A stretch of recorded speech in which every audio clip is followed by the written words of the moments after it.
여러분 안녕하십니까?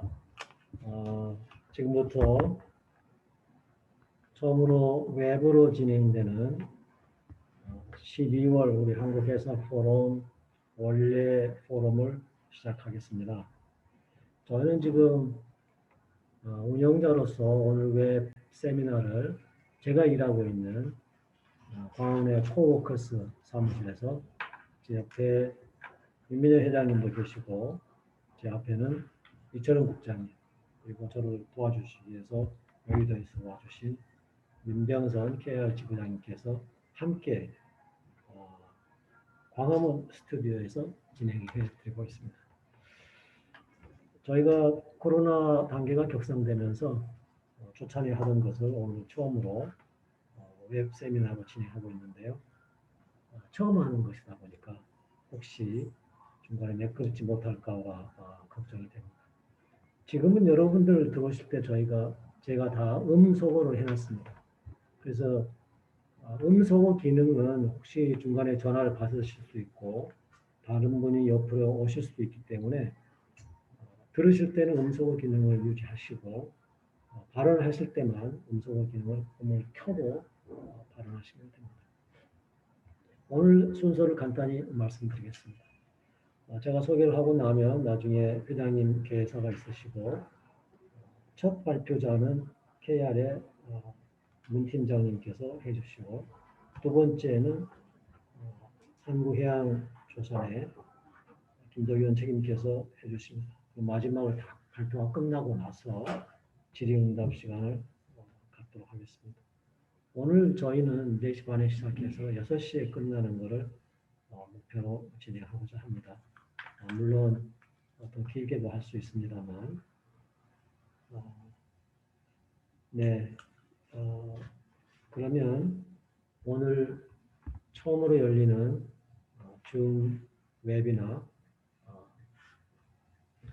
윤민현 회장님의 인사말로 시작하겠습니다. 윤 회장님 부탁드립니다. 네, 윤민현입니다. 갑자기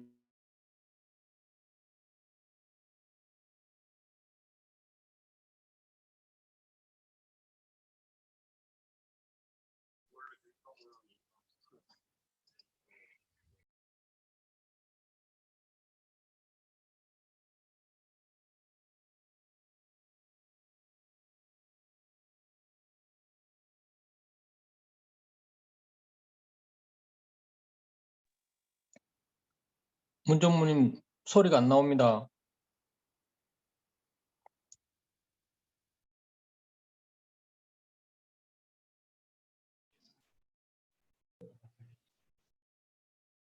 다시. 처음부터 하시죠. 네, 안녕하십니까. 조금 모처럼 이렇게 비대면 평으로 하다 보니까 다소 매끄럽지 못한 부분이 있더라도 좀 양해를 부탁드립니다. 일단 금년 2020년은 가장 우리 모두가 빼앗긴 1년이 아니었는가 생각합니다. 이제 앞으로 한 열흘 정도 남았습니다만 중요한 거는 내년은 어떻게 될 것인가 이런 것 아닌가 싶습니다. 최근에 영국에서 전 세계 주요 해운계 인사들을 상대로 여론조사를 했더니 내년도 가장 큰 관심사가 뭐냐 했을 때 거의 절반 이상 백신이다 이렇게 이야기했습니다. 바꾸 이야기를 하면은 백신의 어떤 그 결과에 따라서 여러 가지 변수가 많이 생긴다 그런 거 아닌가 싶습니다. 그 다음 중요한 건 두 번째가 바로 오늘 우리가 이야기하려고 하는 탈탄소 소위 이야기를 하면은 어떻게 지금 환경을 좀 개선할 건가, 해운의 역할이 뭔가 이런 그동안 국내에서도 이러저러한 세미나들이 많이 있었고 지금 예정되어 있는 걸로 알고 있습니다만은 대체로 이렇게 보면은 공학적, 기술적 측면의 이야기들이 좀 줄을 차지하고 있는 거 아닌가 이런 생각이 듭니다. 그런데 현실적으로 지금 조금 전에 제가 말씀드린 여론조사에서 나타났던 거는 해운계의 압도적인 관심은 대체에너지입니다. 물론 지금 현재 대체에너지로 거론이 되고 있는 게 수소, 바이오, 암모니아, 핵 이렇게 지금 네 가지로 지금 아마 좁혀진 것 같습니다만 40% 이상이 수소로 이야기를 하고 있다. 나머지 암모니아, 바이오, 핵에 대해서는 대개 한 20%대가 세 가지로 해서 60%. 대체적인 전망은 수소가 아닌가 이렇게들 아마 예상을 하고 있는 것 같습니다. 해운계의 이제 가장 큰 관심사가 미래의 대체 에너지가 어떻게 되느냐에 따라서 우선 당장은 선박 투자의 방향이 달라질 것이고 여러분들 지금 아시다시피 사실상 현재 선박 발주는 최저 수준입니다. 그 이유 중에 하나가 미래의 선박의 추진 시스템 설계 이런 부분이 불확실하기 때문에 망을 하고 있는 부분도 많지 않겠는가 생각합니다. 그래서 해운계에서 우선 가장 큰 관심은 미래 대체 에너지가 무엇이 될 것이며 언제쯤 그게 확정될 것인가.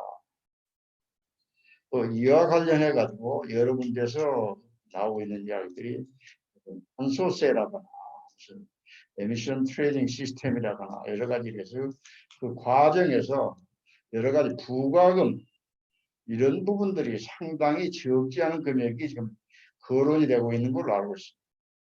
그래서 그렇게 될 경우 전 세계 해운 시장에서는 다음 관심사가 앞으로 대체 에너지가 결정이 되지고 그로 인해서 선사들의 운항 원가에 어떤 변화를 주는가 이런 부분이 아닌가 생각합니다. 실제 선박이 수명이 연한이 있기 때문에 이미 대체 수요가 상당히 발생했는데도 억제를 하고 있다. 선사들로 봐서는 가급적이면 단실 내에 재발주를 해줘야 정상적인 선박의 대체가 되지 않는가 하는 생각 때문에 향후 5년이 굉장히 중요한 시기다. 이러한 시점에 선사들은 앞으로 향후 5년 동안 어떤 전략을 세워야 되는가 이런 게 가장 큰 관심이 아닌가 싶습니다. 그래서 가급적이면 오늘 여러 지금 참여하신 분들도 해운계 현안에 대한 것을 질의응답하는 데 좀 포함을 좀 반드시 시키겠다. 이렇게 부탁을 드리겠습니다. 자, 그러면 주제 발표 순으로 넘어가도록 하겠습니다. 네, 네, 고맙습니다, 고맙습니다, 회장님. 오늘 첫 오늘 발표는 KR의 문건필 팀장님께 해주시겠는데요. 자, 간단히 소개를 드리겠습니다. 문건필 팀장님은 한국해양대학에서 기계냉동 자동차 공학을 공부하셨고 과학기술연합대학원 대학교에서 청정환경 시스템공학 박사를 하셨습니다. 현재는 한국성급에서 기관 기자재 연구 팀장을 맡고 계시고 이 팀에서는 친환경 선박 관련 업무를 하고 있습니다. 문건필 팀장님의 선박 탈탄소화를 위한 대처 연료 소개를 듣도록 하겠습니다. 문 팀장님 부탁드립니다. 예, 안녕하십니까. 먼저 그 발표에 앞서서 그 화면 공유가 될 수 있도록 다시 한번 부탁드립니다.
문 팀장님, 예, 네, 화면- 부탁드립니다. 네.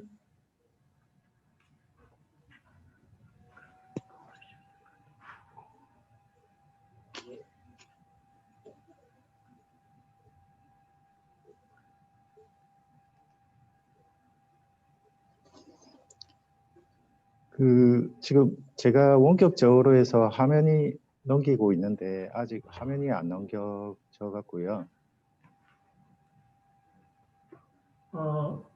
문 팀장님이 넘기려면 예, 화면 공유를 문 팀장님이 하셔야 되는데 네. 지금 여기서 공유를 했기 때문에 아, 예. 넘기는 걸 여기서 해야 돼요. 아, 예, 알겠습니다. 아니요, 원격으로 가셨잖아요. 아까는 됐었는데요. 그러려면 문 팀장님께서 화면 공유를 해야 돼요.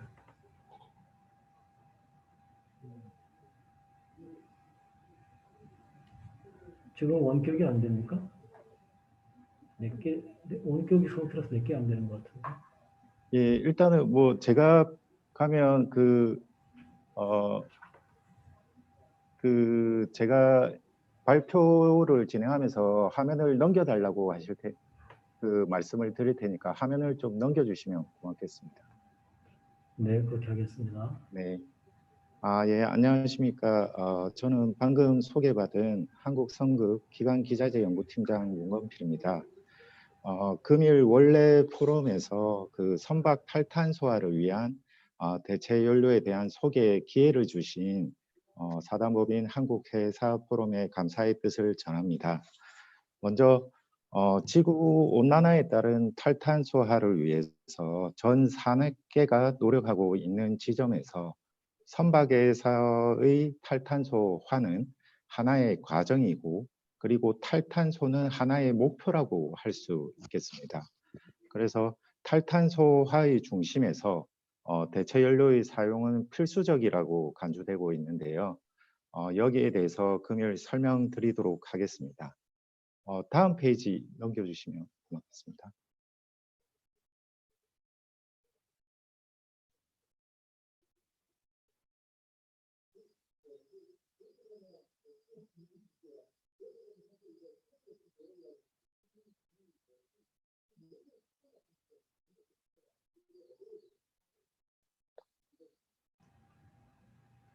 지금 이 페이지는 아닙니까?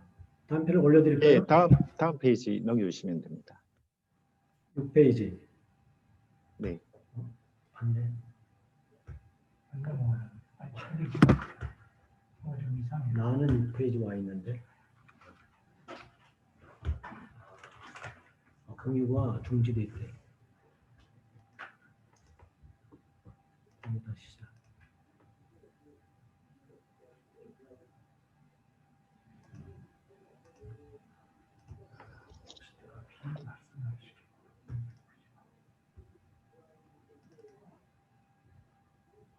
예, 넘어갔습니다. 그러면 이어서 설명드리도록 하겠습니다. 다들 아시다시피 다른 운송 수단보다 해상 운송 부분이 가장 CO2 배출량이 적은 운송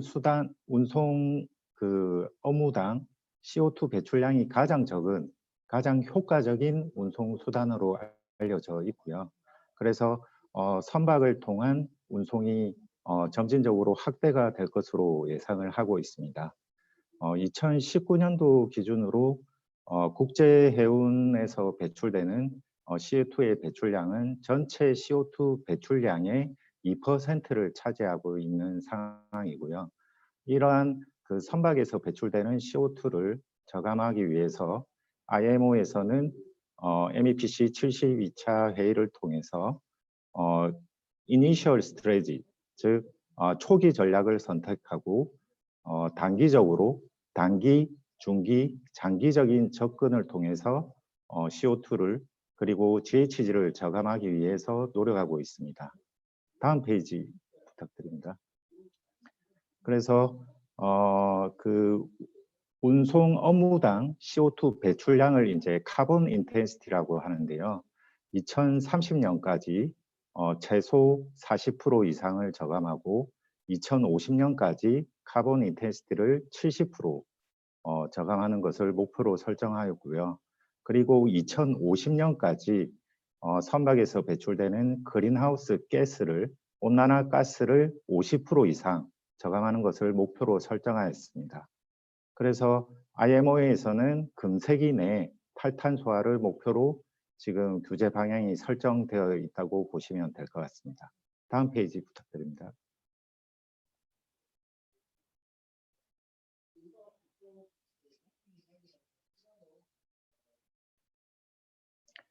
네, 다음은 이제 최근에 MEPC 75차 회의를 거쳐 확정된 온실가스 규제 강화에 대해 말씀드리겠습니다.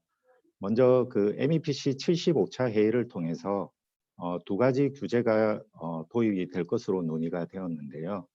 하나는 EEXI 규제입니다. EEXI는 하나 그 일종의 뭐 자동차로 치면 연비 규제로 보시면 되겠는데요.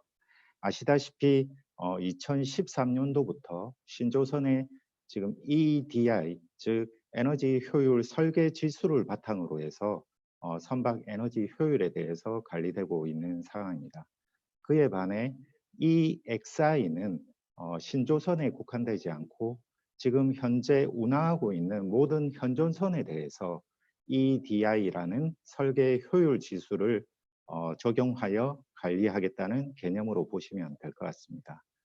이러한 EXI 현존선 그 GHG 규제에 대응한 그 방법으로는 지금 현재 4가지 방법이 거론되고 있는데요. 하나가 엔진이나 샤프트의 출력을 제한하는 방법, 그리고 대체 연료를 사용하는 방법, 그리고 에너지 세이빙 디바이스를 장착하는 방법이 있고요.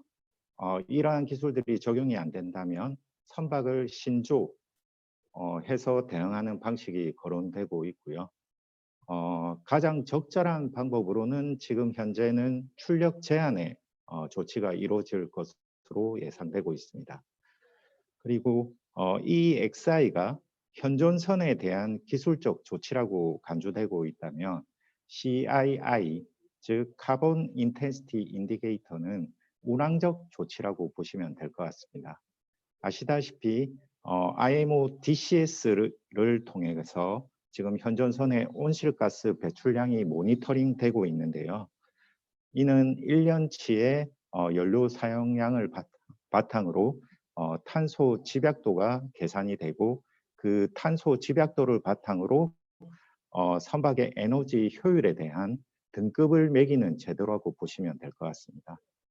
그래서 IMO는 2026년까지 탄소 집약도를 코드화시켜서 CII 코드라는 규제의 이행에 대한 강제성을 부여할 계획을 가지고 있습니다.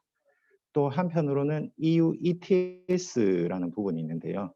이는 CO2에 대한 배출 허용량을 설정하고 허용량을 초과한 배출량에 대해서 배출권을 구매하는 방식으로 배출량을 상쇄시키는 제도라고 보시면 될 것 같습니다. 그래서 EU는 지금 이미 2018년도부터 EU MRV를 통해서 온실가스 배출량을 지금 모니터링하고 있는 상황이고요. 2020년도부터 해운 분야에 확대하기로 지금 EU 의회에서 결정한 상황이라고 보시면 될 것 같습니다. 즉 GHG 규제 강화를 통해서 CO2를 직접적으로 줄이기 위해 운항 효율을 높이는 방법, 그리고 CO2 배출이 적은 대체 연료를 사용하는 방법, 또는 시장 기반 조치의 일환으로 세금의 형태로 배출에 대한 책임 부여가 예상되고 있는 상황입니다. 다음 페이지 부탁드립니다. 다음으로는 미래의 대체 연료에 대한 그 전망 자료인데요. 이 자료는 클락슨 리서치에서 보고한 자료가 되겠습니다. 그림에서 보시다시피 2019년도 이제 가을에 보고한 자료와 그리고 하기에는 2020년도 봄에 이제 보고한 자료인데요. 그림에서 보시다시피 두 기간 간에 조금 예측치가 상이한 부분도 있고요. 그리고 각 기간마다 지금 대체 연료에 대한 전망 시나리오가 조금씩 변화하고 있는 상황이라고 보시면 될 것 같습니다. 최근 자료를 살펴보게 되면 하기에 보시는 바와 같이 2020년도 3월 자료는 지금 오일 퓨얼드 십 자체가 2020년에 지금 80% 정도 발주가 되고 있는데 이 발주량 자체는 점진적으로 감소해서 지금 2050년경에는 0%, 그리고 LNG 같은 경우에는 지금 현재 당시는 약 20% 발주를 차지하고 있지만 한 2030년도까지 이제 발주가 점진적으로 가파르게 이루어질 것으로 예상하고 있습니다. 그에 반해서 지금 제로 카본 퓨얼은 연료에 탄소가 없는 암모니아나 수소 연료를 생각하시면 되겠는데요. 이러한 제로 카본 퓨얼은 2030년부터 이제 발주가 이루어져서 2050년경에는 발주 퍼센테이지 기준으로 약 80%를 차지할 것으로 예상되고 있습니다. 다음 자료를 보겠습니다. 그래서 IMO에서는 GHG 리덕션에 대해서 여러 가지 기술적인 측면에서 이제 방법들을 거론하고 있는데요. 저는 이 발표를 통해서 GHG 저감 효과가 가장 큰 대체 연료에 대해서 소개를 시켜드리도록 하겠습니다. 다음 페이지 부탁드립니다. 이 자료는 지금 시막이라는 국제 내연기관 협회에서 이제 발간한 포지션 페이퍼인데요. 그림에서 보시다시피 GHG 목표 감축 목표를 달성하기 위해서는 대체 연료가 중요한 위치를 차지하고 있다고 보고자료에서 설명하고 있고, 그러한 대체 연료는 신재생 에너지를 바탕으로 생산되어야지만이 비로소 탈탄소화를 이룰 수 있다고 보고되어지고 있습니다. 먼저 신재생 에너지인 풍력이나 태양광을 이용해서 전기를 생산해내고요. 이러한 전기를 활용해서 물을 수전의 시스템을 통해서 수소와 O2로 산소로 분리해내게 됩니다. 이렇게 생산해낸 수소는 직접적으로 선박에도 활용될 수 있고요. 이러한 발생된 수소를 활용해서 다양한 공정을 통해서 신서식 퓨얼, 즉 암모니아, 그리고 신서식 메탄올, 신서식 메탄, 그리고 신서식 디젤 연료를 생산해낼 수 있는 중간 생성물로서의 이제 수소를 중요시하게 지금 바라보고 있고요. 다만 이러한 관점에서 이제 대체 연료가 주목받고 사용되기 위해서는 근본적으로 웰 투 웨이크라는, 즉 연료의 생산 단계부터 연료의 CO2의 배출량까지 그 생애 전 주기에 대해서 고려되어야지만이 비로소 탈탄소화를 이룰 수 있는 대체 연료라고 지금 시막에서는 바라보고 있는 상황입니다.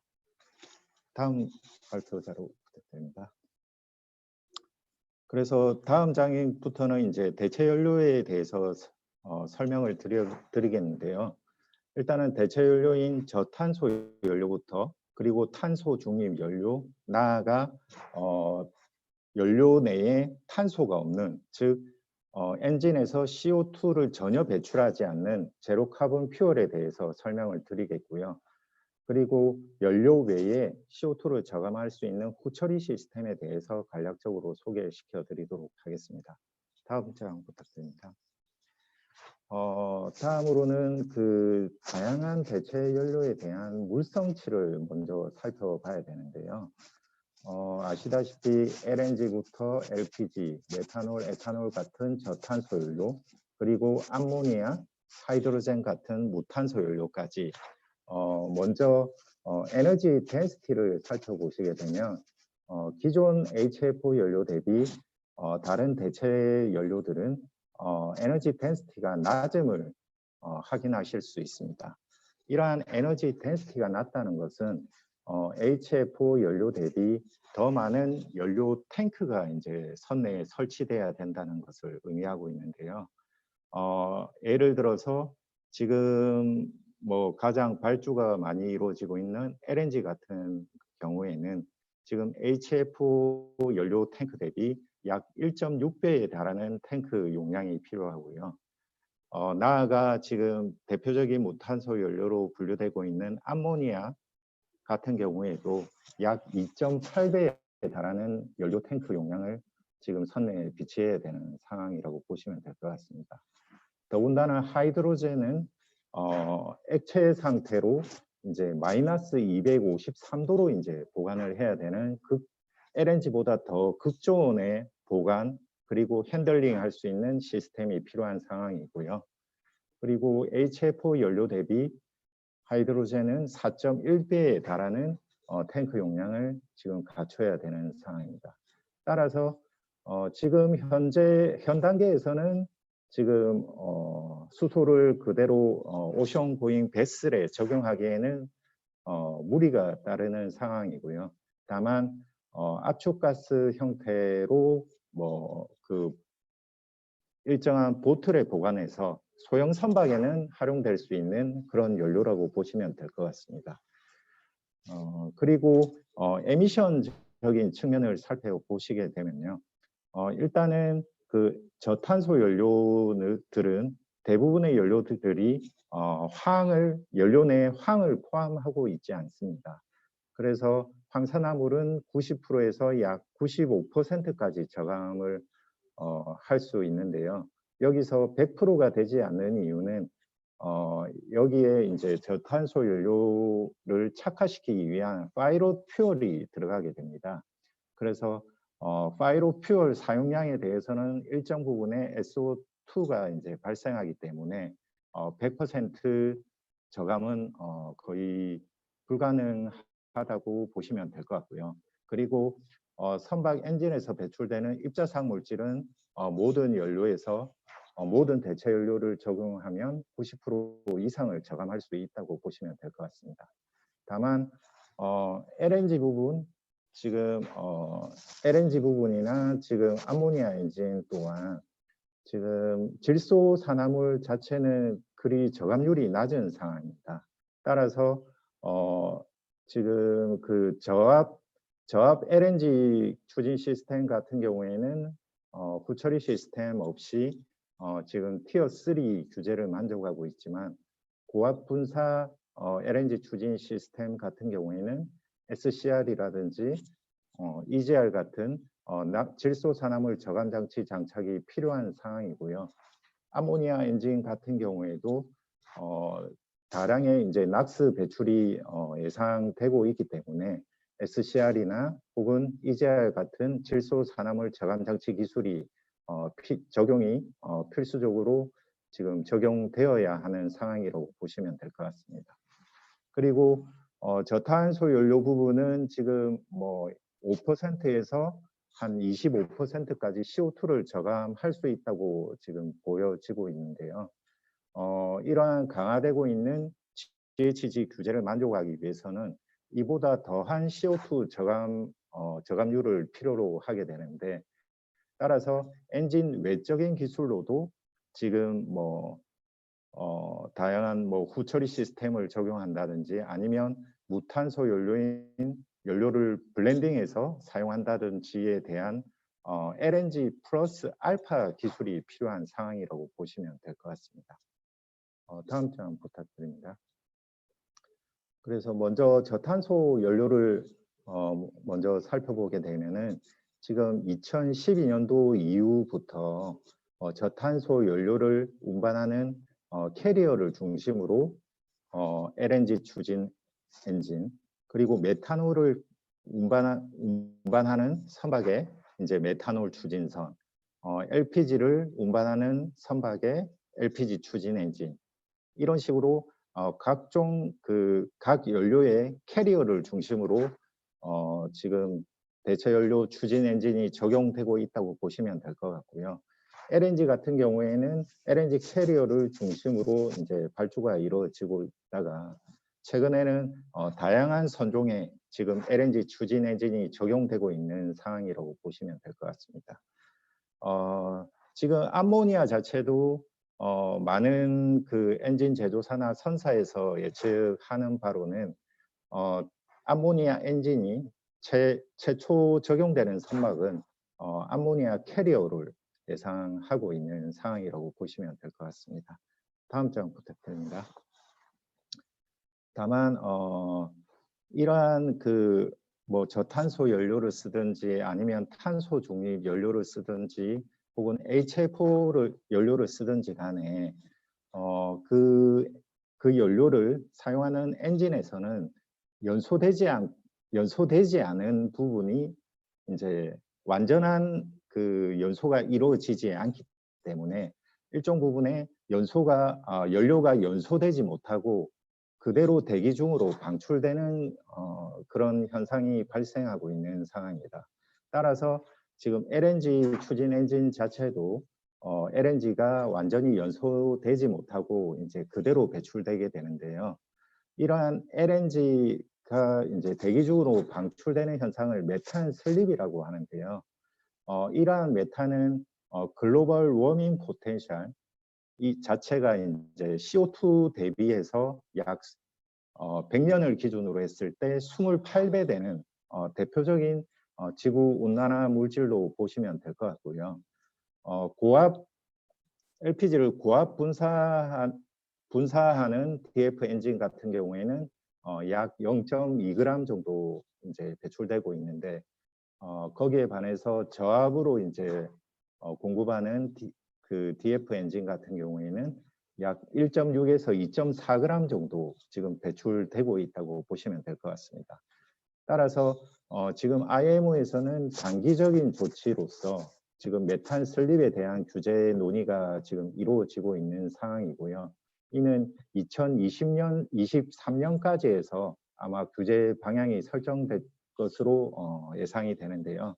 이러한 메탄 슬립을 줄이기 위해서 지금 각 투스트로크 엔진 제조사들은 EGR이라는 기술을 통해서 배기가스를 재순환해서 메탄 그 배출을 상대적으로 줄이기 위한 노력을 하고 있다고 보시면 될 것 같고요. 최근에 이제 만 에너지 솔루션도 저압 DF 엔진인 메가 엔진을 이제 개발을 완료하고 여기서도 메탄 슬립을 저감하기 위해서 EGR 기술을 적용하려고 하고 있는 단계라고 보시면 될 것 같습니다. 다음 장 부탁드립니다. 다음으로는 탄소 중립 연료인데요. 앞서 설명드렸듯이 태양광이나 풍력 등을 활용해서 수전의 시스템을 통해서 수소를 생산해내고 수소를 CO2와 이제 메타나이제이션이라는 그런 과정을 통해서 일종의 메탄을 LNG를 합성해서 만든 연료라고 보시면 될 것 같습니다. 그래서 대표적으로 만 에너지 솔루션은 이렇게 제조된 신서식 LNG를 지금 그 해상 선박에 지금 실증하는 연구를 수행했고요. 만에서는 이러한 신서식 LNG는 하나의 블렌딩 퓨얼로서도 사용할 수 있음과 동시에 기존의 화석 연료로부터 제조한 LNG를 완전히 대체할 수 있는 그런 연료라고 생각하고 여기에 대한 실증 연구를 계속 지속적으로 수행하고 있다고 보시면 될 것 같습니다. 그리고 대표적인 포스트록 엔진 제조사인 바르질라도 신서식 내추럴 가스와 그리고 바이오로부터 얻어진 내추럴 가스 자체는 엔진에 대해서 기존 엔진에 그 전혀 수정 없이 그대로 적용할 수 있는 장점이 있다고 있기 때문에 그런 연료는 언제든지 엔진 개조 없이 지금 적용할 수 있다고 보고하고 있고요. 그리고 윈지디인 그 투스트로크 엔진 제조사도 이러한 신서식 내추럴 가스에 대해서도 긍정적으로 살펴보고 있다고 보시면 될 것 같습니다. 다음 장 부탁드립니다. 그리고 그 다음에 이제 탄소 중립 연료로서의 바이오 퓨얼이 있는데요. 앞서 제가 그 웰투 탱크, 웰투 프로펠러, 즉 연료의 생산부터 지금 연료의 활용까지 그 연료의 그 제조부터 배출되는 전 과정에 통해서 그 CO2 배출량이 산정되어야 된다는 그런 말씀을 드린 적이 있는데요. 지금 현 단계에서는 연료 그 제조 공정이 지금 CO2 배출량에 포함되어 있지 않기 때문에 현재로서는 바이오 퓨얼에 대한 사용이 IMO로부터 이제 인정을 받지 않고 있기 때문에 CO2 저감 효과는 조금 미미한 수준이라고 보시면 될 것 같습니다. 다만 앞서 설명드렸듯이 웰2, 그러니까 연료의 생산 단계부터 배출까지 이르는 전체적인 그 사이클을 기준으로 해서 규제를 한다면 바이오 연료 또한 하나의 그 대체율로서 각광을 받을 것으로 예상을 하고 있고요. 그리고 멀스크나 CMA CGA 그리고 하팍로이드 같은 대형 선사를 중심으로 해서 이러한 바이오 연료를 하나의 블렌딩 퓨얼로서 이제 해상 실증을 이제 작년에 거의 다 마무리한 상황이고요. 지금 우리나라에서도 HMM을 중심으로 HHI와 저희 한국 성급과학계 지금 육해상 바이오 중유 해상 실증에 대한 연구를 수행하고 있는 단계라고 보시면 될 것 같습니다. 다음 점 부탁드립니다. 다음은 대표적인 제로 카본 퓨얼인 암모니아 퓨얼로 이제 설명을 드리겠는데요. 앞서 설명드렸듯이 제로 카본 퓨얼이라는 것은 연료 내 구성 물질 중에 전혀 탄소가 없는 연료라고 보시면 될 것 같습니다. 그래서 지금 암모니아 자체는 화석 연료를 바탕으로 해서 지금 대량 생산되고 있는 상황인데요. 지금 그 연료 그 제조 공정을 고려한다면 지금 신재생 에너지를부터 이제 생산해내는 암모니아가 비로소 이제 친환경 연료라고 할 수 있고 거기에 대해서는 선박에서 활용될 수 있는 충분한 연료를 생산해내기 위해서는 신재생 에너지에 대한 투자가 상당히 많이 이루어져야 된다. 그렇게 바라보고 있는 상황입니다. 그리고 엔진 제조사 측에서는 지금 암모니아 DF 엔진을 개발하기 위해서 많이 노력을 하고 있는데요. 만 에너지 솔루션 같은 경우에는 MEI LGI라는 엔진 모델을 바탕으로 해서 지금 2024년 1분기에 지금 암모니아 DF 투스트로크 엔진을 출시할 예정으로 있고요. 그리고 포스트로크 엔진 제조사인 바르질라 자체도 지금 2024년 이전에 지금 암모니아 엔진이 출시될 것으로 지금 예상을 하고 있습니다. 다음 장 부탁드립니다. 수소 같은 경우에도 이제 연료 중에 탄소를 포함하고 있지 않은데요. 수소라 하면은 일반적으로 이제 연료 전지를 생각하시는 분들이 많을 텐데 지금 수소 엔진에 대한 연구 개발도 지금 많이 이루어지고 있습니다. 대표적인 예로 지금 비하이드로라는 업체가 지금 2020년 9월에 1메가와트 하이드로젠 DF 엔진을 출시를 했습니다. 그리고 하이드로빌이라는 수소 엔진이 장착된 패신저 셔틀이 지금 2017년부터 지금 운행 중에 있고요. 그리고 유럽의 R&D 프로젝트를 통해서 이러한 수소 DF 엔진에 대한 연구를 진행 중에 있습니다. 또한 국내에서도 아마 그 엔진 제조사를 중심으로 수소를 하나의 블렌딩 퓨얼로서 지금 그 기존 LNG 엔진에 수소를 추가하는 하나의 혼소 엔진에 대한 연구를 진행 중으로 알고 있고요. 그래서 수소를 이제 하나의 동력원으로서 이제 사용하기 위한 접근, 그리고 수소를 하나의 블렌딩 퓨얼로서 사용하기 위한 연구 개발이 병행적으로 이루어지고 있다고 생각하시면 될 것 같습니다. 다음 점 부탁드립니다. 앞서 설명드렸던 방법은 이제 뭐 저탄소 연료라든지 제로 카본 퓨얼을 사용해서 이제 CO2를 저감하기 위한 방법으로의 대체 연료에 대해 소개시켜 드렸는데요. 그렇다면 더 CO2를 저감하기 위한 연료 외적인 방법은 없느냐? 있습니다. 이는 엔진에서 배출되는 CO2를 저감하기 위한 후처리 시스템을 장착하는 방법인데요. 예를 들어서 뭐 CO2를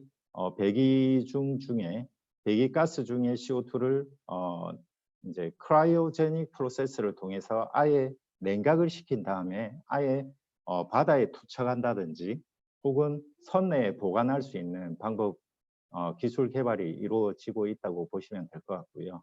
그리고 일본에서 최근에는 이제 그 육상에서 활용되고 있는 CCS 방법, 카본 캡처 앤 스토리지 방법을 이제 선박에 적용하기 위한 연구도 이루어지고 있다고 보시면 될 것 같습니다. 따라서 CO2 이제 선박인 점을 감안한다면 이 CO2를 저장할 수 있는 기술을 개발을 할 거냐, 혹은 이를 어떠한 형태로든지 만들어서 배출할 수 있는 기술 개발이 이루어지고 있다고 보시면 될 것 같습니다. 다음 장 부탁드립니다. 그래서 GHG를 저감하기 위해서는 뭐 여러 기술적인 방법, 운항적인 방법, 다른 혁신적인 방법들이 지금 많이 도입이 될 것으로 예상되고 있고요. 그리고 GHG 규제 강화에 대응해서 다른 대체 동력원, 즉 뭐 전기 추진이라든지 혹은 연료 전지 추진 시스템에 대한 적용뿐만이 아니라 지금 현존하는 내연기관도 다양한 그런 대체 연료 적용을 통해서 2050 목표, 더 나아가 탈탄소화 목표까지 이룰 수 있는 기술로 계속 남아있지 않을까, 그런 식으로 지금 예상을 해봤고요. 다음 장 부탁드립니다. 그래서 지금 현존하는 퓨얼 오일 자체도 그 바이오 퓨얼을 블렌딩 한다든지 혹은 CO2 후처리 시스템을 통해서 충분히 2050년도 전까지는 충분히 대응할 수 있을 거라 봐지고요. 다만 여기에는 앞서 설명드렸듯이 엔진 파워 리밋이라는, 즉 엔진에 대한 출력을 낮추는 부분이 반드시 적용돼야 되는 부분이 있고요. 그리고 LNG나 메탄올 엔진 자체도 지금 바이오 LNG나 혹은 신서식 LNG를 하나의 블렌딩 연료로서 사용한다든지 혹은 기존의 화석 연료로부터 만든 내추럴 가스나 메탄올을 아예 바이오 내추럴 가스나 혹은 신서식 내추럴 가스로 전환하는 방법 등을 통해 규제를 달성할 수 있을 거라 봐주고요. 지금 LPG 엔진 같은 경우에는 그 CO2를 저감할 수 있는 후처리 시스템뿐만 아니라 지금 암모니아 엔진으로 쉽게 전환할 수 있다는 그런 장점이 있기 때문에 LPG에 대한 수요 자체도 향후 지속적으로 이루어질 것으로 예상되고 있습니다. 다음 장 부탁드립니다. 다음 장 부탁드립니다. 그래서 KR은 이러한 지금 군산에 저희가 이제 그린식 기자재 시험 인증 센터라는 엔진 테스트 벤치를 운영하고 있는데요. 여기서 저탄소 연료에 대한 엔진 개발, 그리고 나아가 지금 무탄소 연료에 대한 엔진 개발까지 지금 진행하려고 지금 계획을 수립한 상태이고요. 이러한 저탄소 연료 그리고 무탄소 연료에 대한 부분, 그리고 다양한 대체 동력원에 대한 부분도 상당한 연구를 연구를 진행하고 있습니다. 다음 장.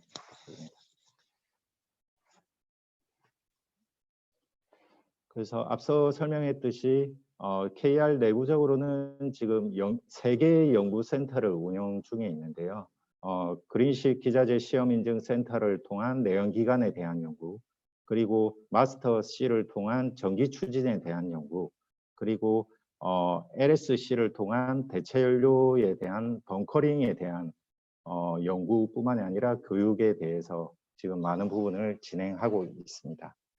마지막으로 지금 이러한 연구들이 이제 선사, 중공업사, 그리고 엔진 제조사 등의 산업계와 그리고 학계, 성급 등이 공동으로 대응한다면 GHG 규제는 반드시 대응할 수 있을 거로 예상이 되고요. 이런 우리나라가 조선 해운의 주도권을 잡을 수 있는 하나의 기회로 또 잡을 수 있는 계기가 되지 않을까 생각을 해봅니다. 이상으로 발표를 마치도록 하고요. 질문사항 있으시면 질문해 주시면 감사하겠습니다. 네, 문 팀장님 발표 고맙습니다. 질문은 마지막에 다 한꺼번에 받아서 질문 답변을 가능하도록 하겠습니다. 문 팀장님 고맙습니다. 네, 결국은 엔진 출력도 줄여야 되고 LNG도 지금 마이너스 162도로 보관을 해야 되고 공간은 1.6배나 필요하고 하이드로젠은 마이너스 253도로 보관을 해야 되고 공간은 4배나 필요하고 갈 길이 많이 먼 것 같습니다. 두 번째 오늘 발표는 한국조선해양 미래기술연구원 기반기술연구소에 근무하시는 김도윤 책임님이 해주시겠습니다. 김도윤 책임님은 창원대에서 재래공학을 공부하셨고 오사카대에서 응용화학으로 박사학위를 받으셨습니다. 질소 산화물 저감 장치가 2018년도에 세계 인류 상품에 등재하는데 공을 세우셨고 황산화물 저감 장치도 공부하셨습니다. 2017년도, 2020년도에 장영실상을 받으셨네요. 김도윤 책임님의 미래 연료와 추진 시스템의 시장성 내용으로 발표 듣겠습니다. 제가 서류를 잠시 공유하는 서류를 띄우도록 하겠습니다. 네, 됐습니까? 네, 부탁드립니다. 예, 제가 컨트롤 한번 해보도록 하겠습니다.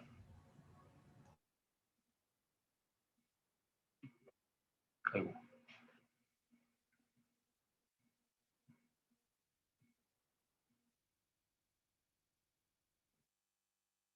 예, 안녕하십니까. 김도현 책임연구원입니다. 예. 예. 오늘 발표 내용을 여러 가지를 생각했습니다. 앞서서 설명해 주신 문건필 박사님께서 워낙 잘 설명을 해 주실 거라 예상을 하고 조금 룰 쪽이나 연료 쪽은 간단하게 정리를 하고 시장에 대한 흐름에 대해서 설명을 하기 위해서 제가 준비를 좀 했습니다. 발표 전에 문 이사님께서 소개를 해주셨지만 저는 이제 상용화 관련된 제품을 개발하는 쪽에서 계속 일을 하다 보니까 어떻게 보면 이제 경제성에 좀 초점을 많이 맞추고 관련된 내용들을 설명을 드리게 될 겁니다. 그리고 한국조선해양은 이제 현대중공업의 중간 지주 회사로서 이제 연구 쪽이랑 기획을 하는 그런 파트들이 다 모여 있는 곳입니다.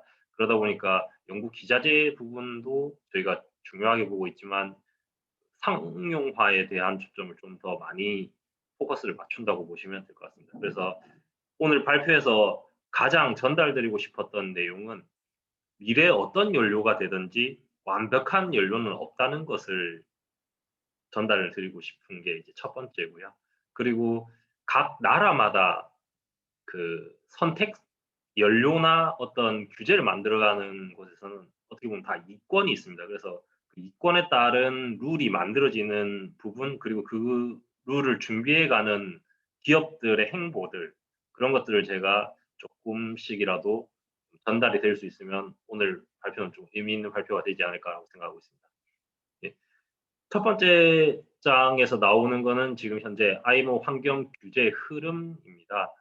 이미 문건필 박사님께서 잘 설명을 해 주셨지만 큰 틀에서 보자면 IMO는 UN 협력기구로서 다자간 국제협력기구 또는 UNFCC 같은 기후협약 같은 부분까지도 다 지켜보고 있다고 보시면 될 것 같습니다. 그래서 그쪽에서 정하는 방향을 먼저 살펴볼 필요가 있습니다.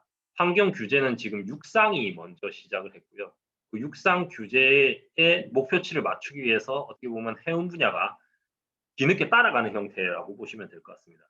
그리고 그린하우스 가스 50% 저감이 2050년도 목표로 설정이 되어 있지만 이것은 이미 육상에서도 다들 그 규제를 하겠다라고 선을 그었기 때문에 해운 분야도 같이 따라간다고 보시면 될 것 같습니다.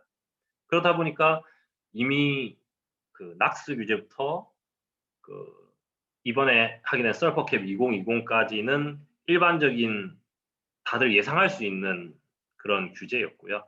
앞으로 남은 규제는 EEDI 즉 에너지 이피션시 디자인 인덱스라고 해서 신조선에 대한 그 효율 좋은 선박을 만들어라는 곳에서 그리고 운항하고 있는 EEXI 즉 현존선 선박도 충분히 지금보다 더 좋게 운항해서 에너지 효율을 높일 수 있는 방향으로 가라는 형태로 이제 다 규제들을 연료 규제를 강화하고 있는 추세입니다. 그런데 이런 규제들 속내를 보면 아까도 그 문광필 박사님께 설명하신 GWP라는 그 100년간 CO2 그 온실가스에 대한 부분을 조사한 부분이 있습니다. 그런 것들로 지수들을 다 계산을 육상 쪽 규제에서 이미 다 계산을 해놨기 때문에 그린하우스에 들어가는 메탄, 휘발성 유기화합물, N2O 나머지 것들도 다 결국은 CO2로 전환해서 계산을 할 수가 있습니다.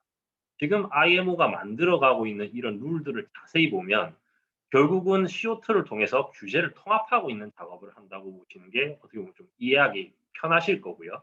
그리고 그 룰들이 최종적으로 가는 것은 실시간으로 CO2가 어떻게 변하고 있는지를 측정을 해서 제재를 가하겠다라는 게 목적입니다. 육상에 보면 TMS라고 굴뚝 모니터링 시스템이라고 한국에도 적용된 게 있습니다. 배출가스 나오는 연돌 쪽에 모든 배기가스 정보를 측정을 해서 탄소세, 온실가스 배출에 대한 거거나 그 세금을 매기고 있습니다. 즉 육상 걸 그대로 들고 와서 해상에도 똑같이 적용을 하겠다는 게 지금 룰이 만들어지는 과정이고요. 그 룰이 지금 NEPC 75차에서 나온 CII 카본 인텐시티 인디케이터 부분이라고 보시면 될 것 같습니다. 예, 그래서 실질적으로 지금 IMO에서 이제 남은 규제라고 하는 것은 그린하우스 가스, 온실가스라고 이제 대표적으로 생각을 하시지만 그 온실가스 안에 있는 VOC나 N2O나 CO2 같은 부분을 다 보면 결국 CO2로 다 계산이 될 거고요. 현재 나와 있는 규제들은 전부 연료가 사용되었을 때 나오는 연비 기준 CO2가 기존의 룰 형태였다면 앞으로는 CO2로 환산해서 실제 배가 운행되거나 거기에 따른 추가적인 행동을 했을 때 나오는 실제적인 CO2를 환산해서 그 배출량만큼을 계산해서 뭔가를 하겠다는 게 IMO의 규제 흐름이라고 보시면 됩니다. 이걸 선제적으로 아주 강력한 육상 규제가 있던 유럽이 지금 그걸 좀 들고 왔고요. 그 육상 규제를 들고 오면서 나왔던 게 여러분들이 알고 계시는 EU ETS 부분이고 이게 해운 분야까지 확장을 시키는 거라고 보시면 될 것 같습니다. 그리고 이 부분에서 이제 뭐 다들 잘 알고 있으시다시피 카본 인텐시티는 선박 하나하나마다의 규제이고요. 이 카본 인텐시티를 지금 당장 하겠다는 건 아닙니다. CII 규제 결국 규제 방법을 만들어 가야 되는 게 몇 년의 시간이 걸리고요. 하지만 그걸 위해서 좀 강력하게 규제하기 위해서 이미 2050년도에 개별 선박의 카본 인텐시티를 70% 그리고 2030년도에 40%라는 목표를 세워놨습니다. 이 목표를 맞추기 위해서 아마 단계적으로 규제를 강화하는 형태로 갈 거기 때문에 그 부분을 추이를 보시면 될 것 같고요. 그리고 그린하우스 가스 같은 경우에는 이미 전 세계가 동의한 사항입니다. 2050년도까지 현재 나오고 있는 온실가스를 50% 줄인다. 지금 목표만 나와 있고요. 그래서 선사 같은 경우 열대의 선박이 있으면 그 평균치가 그린하우스 가스 저감률이 50%가 돼야 되는 거고 개별 선박은 2050년도 됐을 때 70%를 저감할 수 있는 신조선 또는 그 어떠한 선박들을 이제 개조할 때 기준이 이제 카본 인텐시티라고 보셔야 되는 게 좀 더 정확할 것 같습니다. 그리고 유럽은 한 발 앞서서 그 IMO에서 옛날에 논의됐던 시장 기반 조치에 대한 부분을 이제 좀 더 강화를 시켜서 ETS를 바로 들여오려고 하고 있고요. 그리고 유럽 쪽에서 제안한 부분이 있습니다. IMO 쪽에서 IMO의 시장 기반 조치 쪽에 ETS를 반영해 달라고 그 서류를 올 7월에 냈었고요. 올 MEPC 회의 때도 아마 제출했고요. 7월에 선언한 게 있습니다. 7월 11월에 EU 연합에서 이제 선언한 부분이 IMO가 ETS를 반영하지 않는다고 한다면 유럽의 그 경제 구역 내에서는 강제로라도 ETS를 적용하겠다. 그 시점이 2022년 1월 1일이고 그 강제 조치하고 시작하는 부분이 아마 2023년 1월 1일로 되어 있는 걸로 저는 기억하고 있습니다. 그래서 ETS는 유럽 영역에서 이미 하겠다고 했기 때문에 거의 강제적으로 유럽에 들어가는 선사분들은 이 부분들에 대해서 좀 밀도 있게 룰이 바뀌는 방향을 점검을 해보셔야 될 것 같습니다. 실제 이 온실가스 배출권 거래제는 2005년도부터 정확하게는 그 2000년대 이전부터 육상에서는 준비를 하고 있었습니다. 실제 1단계가 들어갔을 때가 2005년도였고요. 그게 페이지 1일 때는 3년, 2일 때는 5년, 페이지 3일 때는 8년, 그리고 페이지 4, 지금 2021년부터 2030년도까지의 거의 해운 부분이 이제 그 유럽의 탄소 배출권 규제 시장에 들어갔습니다. 유럽 이코노믹 에리어 안에서 이제 기항하는 5,000톤 만재 수량 5,000 GT죠. 예, GT 기준 5,000톤 선박들이 다 대상이 되었고요. 이게 이제 실질적으로 진행이 되면 IMO DCS 같은 경우에는 현재까지는 좀 무기명 형태, 선박의 이름이 공개되지 않는 형태였는데 EU 같은 경우에는 이미 2018년도에 EU MRV 규제를 하면서 자체적으로 다 확인할 수 있는 채널들을 만들어 놨습니다. 그렇기 때문에 이게 강제 조치가 되고 ETS랑 연계가 되면 실질적으로 선박을 한 항차당 운행할 때 드는 비용이 완전히 달라지게 될 수도 있습니다. 그렇게 되면 이제 중고선의 성가, 즉 지금 예를 들자면 스크러버가 설치된 선박과 스크러버가 설치되지 않은 선박의 용선료 차이와 중고선박의 가격이 달라지는 것처럼 그 선박에 나오는 그린하우스 가스 배출량에 따라서도 중고 선박의 시장이 이제 요동치게 되는 형태 또는 규제를 못 맞춰서 매우 힘들어지는 형태는 노후된 폐선이 빨리 폐선되는 형태로 좀 더 폐선 시기가 앞당겨지는 그런 효과가 있을 걸로 저희는 추정하고 있습니다. 실질적으로 유럽 ETS를 하겠다고 했을 때는 다들 크게 신경을 쓰진 않았습니다. 왜냐하면 IMO 쪽에서도 이제 전체적으로 이렇게 투표를 해야 되는 것도 있고 다양한 단계들이 있기 때문에 ETS에서 아무리 한다 하더라도 유럽 영역 내라고만 생각을 하고 있었는데 그 부분이 좀 부족했는지 유럽 항구 연합이 있습니다. 에스포라고 해서 유럽 쪽에서 이제 유럽 바다 포트들의 연합인데 여기에서 이제 2050년도까지 제로 에미션 선포하면서 좀 더 자세한 시행 방법을 이제 제출을 하게 되고요. 이게 또 받아들여졌습니다. 그래서 2030년도까지 이제 단계별적으로 유럽 내 항구 영역에서는 GHG를 배출하면 안 되는 형태로 지금 만들어가고 있습니다. 이게 룰이 만들어지면서 어떤 문제가 생겼냐면 노후된 선박들 또는 에미션을 배출하는 선박들이 결국은 짐을 항구에 배를 대고 제너레이터 엔진을 운영하는 그 과정 중에서 나오는 부분도 결국은 다 그린하우스 가스나 CO2가 배출되는 형태입니다. 그렇기 때문에 어떻게 보면 제너레이터 엔진을 사용하지 말라는 형태가 된 거고요. 이때 이제 그 실질적으로 OPS 또는 이제 육상에서 공급하게 되는 AMP 같은 것들의 중요성이 좀 확대가 되고 항구마다 갖추어진 유틸리티에 따라서 대응방안이 좀 달라질 수도 있는 것들이 좀 민감한 문제가 되었습니다. 백그라운드 얘기를 좀 드리자면 유럽에서는 이 항구 규제를 통해서 어떻게 보면은 그 항구 이용료를 높이는 효과 또는 여기에서 나오는 벌금을 부과하는 형태로 해서 이 벌금을 다시 친환경 기자재를 만들거나 친환경 연료를 생산하거나 하는 것으로 피드백에서 돌리는 형태로 재투자하는 그런 형태의 산업 구조를 지금 구축을 어느 정도 했다고 보셔야 되고요. 거기에 따라서 대표적인 항구로 보이는 곳이 이제 로테르담 쪽입니다. 그쪽이 지금 굉장히 체계를 잘 갖춰놓고요. 아시아 쪽으로 넘으면 이제 싱가포르 쪽의 포트들이 그런 방식을 좀 더 따라해서 펀딩을 만들어서 친환경 기자재나 친환경이라는 타이틀이 걸리는 곳에 지원금을 주는 그런 형태의 자금 운영 방안을 마련을 하고 있습니다. 거기에서 이제 선두주자가 어떻게 보면 유럽이고 그 룰의 선봉장이 ETS라고 보시는 게 좀 더 정확한 표현일 것 같습니다.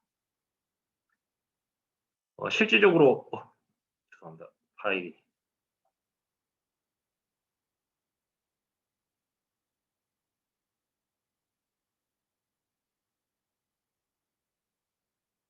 실질적으로 IMO에서 이미 그 시장 마켓 베이스드 메커니즘 어떻게 보면 이제 시장 기반 조치라고 제가 부르고 있지만 이 부분이 만들어져 있었습니다. 옛날에도. 그게 운영적인 조치랑 시장 기반 조치를 같이 하면서 온실가스가 자연적으로 줄어드는 걸 원했는데 그런 것들이 옛날에도 논의되었을 때는 약 7개 정도가 논의되었는데 미국이 트럼프 대통령이 빠져나오고 그때 미국 이외 나머지 나라들만 논의되고 있는 부분에서 이번에 바이든 대통령이 되면서 하나가 추가됐습니다. 미국에서 이제 다시 시장 개입을 하겠다고 이제 들어온 부분이 있죠. 이렇게 되면서 이제 앞으로의 시장 기반 조치가 어떤 방향으로 갈지는 조금 지켜봐야 되는 부분이 있고요. 원래는 강력하게 적용될 수 있는 부분이 ETS였습니다. 그리고 덴마크랑 다른 쪽에서 이제 주도한 그 그린 펀드 부분도 있었고요. 이 두 가지가 이제 가장 그 시장 기반 조치에서 강력하게 조치될 어떻게 보면 이제 그 룰들을 따라가야 되는 형태였는데 미국이 이제 추가적인 형태로 새로운 크레딧을 만든다고 했기 때문에 어떻게 보면 룰이 하나가 되지 않을 수도 있습니다. 각 지역마다 다른 형태가 되고 그 각 지역에 내는 돈들은 각 국가 또는 각 연합이 운영하는 펀딩 형태가 이제 분리되는 형태가 될 가능성이 있기 때문에 선사에서는 좀 시각을 그 각 기국 등록된 기국들 또는 운항하는 항로 주력으로 이제 거치셔야 되는 그러니까 정기 운항선이랑 비정기 운항선의 전략을 따로 체크를 해보셔야 되는 게 좀 늘어났다고 보셔야 될 것 같습니다. 그리고 지금 여기에는 나와 있지 않지만 중국 나름대로의 룰을 가지고 따로 또 하겠다는 움직임이 있기 때문에 시장 기반 조치는 유럽 영역, 미국 영역, 중국 영역으로 좀 따로 나누셔서 앞으로의 논의되는 사항들을 지켜보실 필요가 있고 2021년도랑 2022년도에 나오는 APC 회의에서 그 방향성들이 좀 언급되지 않을까라고 조심스럽게 추측은 하고 있습니다. 그래서 미국에서 이제 적극적으로 좀 나설 거기 때문에 시장 기반 조치는 조금 혼선이 예상됩니다. 다만 유럽은 강력하게 ETS를 할 예정이기 때문에 ETS에 대한 대비는 확실히 준비를 해둬야 된다고 생각합니다.